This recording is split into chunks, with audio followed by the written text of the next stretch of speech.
Hello, this is case study 3 for SPCE 683 section 811 with Dr. Henderson. My name is Chloe Devine and this is on the client Rachel. So this slide is on the methodology of the intervention.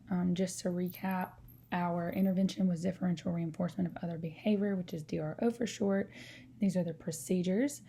As stated previously, this intervention was conducted by asking Rachel what her preferred reinforcer was, stating the rule, and starting a 2-minute timer while placing non-stop demands. And then at the end, we would say, did you follow the rule, yes or no? And if she did follow the rule, she would get that preferred reinforcer. If she did not follow the rule, this was without extinction, so she would be offered a lesser reinforcer, or she would get the opportunity to try again to try and see if she could follow the rule again. And so staff was trained by the intervention being explicitly and operationally defined and then modeled. And the way that this was defined and then modeled, my BCBA writes protocols for all of our programs, and we all have access to those while we are in a session with each client. They're each individualized. And so this was on hand at all times. But then he also modeled it for us. For example, my BCBA modeled to me and one other RBT in person how to implement this intervention by being in a session with the client and allowing us to supervise it and watch and make sure that we knew exactly what he was doing so that we could exactly do what the intervention was supposed to be.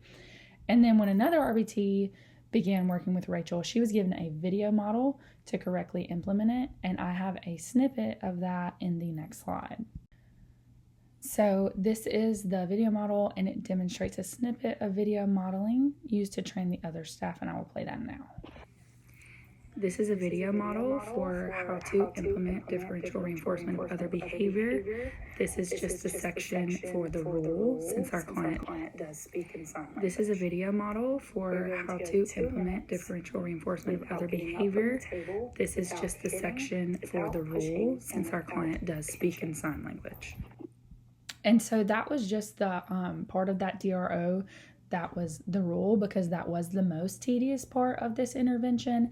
And so when another RBT got thrown into the mix of also having to use this intervention on that client, she just needed that video in order to do it. She also watched me and the other RBT implement the intervention in person, but we gave her that video just to make sure that we were all using those signs correctly. And then this is the validity portion.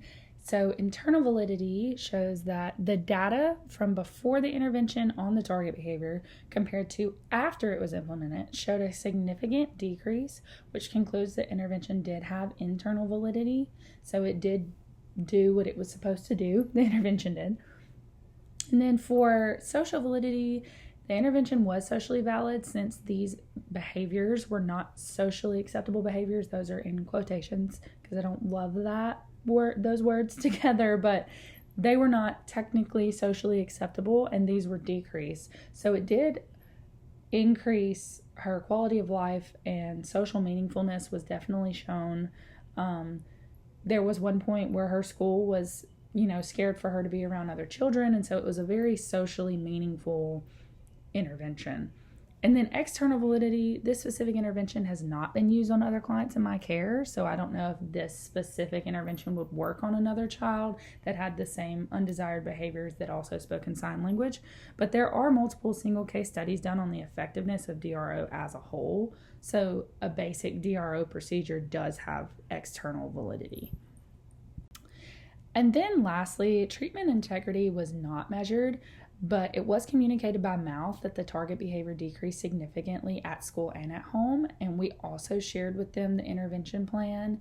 But one way to measure treatment integrity is to supervise the intervention across different settings to make sure it is implemented consistently, to make sure that that is the reason that the behaviors are being decreased, rather than there being, an external factor due to that decrease. But our treatment integrity was not necessarily measured, but the data, the data that was reported by her teachers and her parents did correlate that the behaviors were also decreased there too.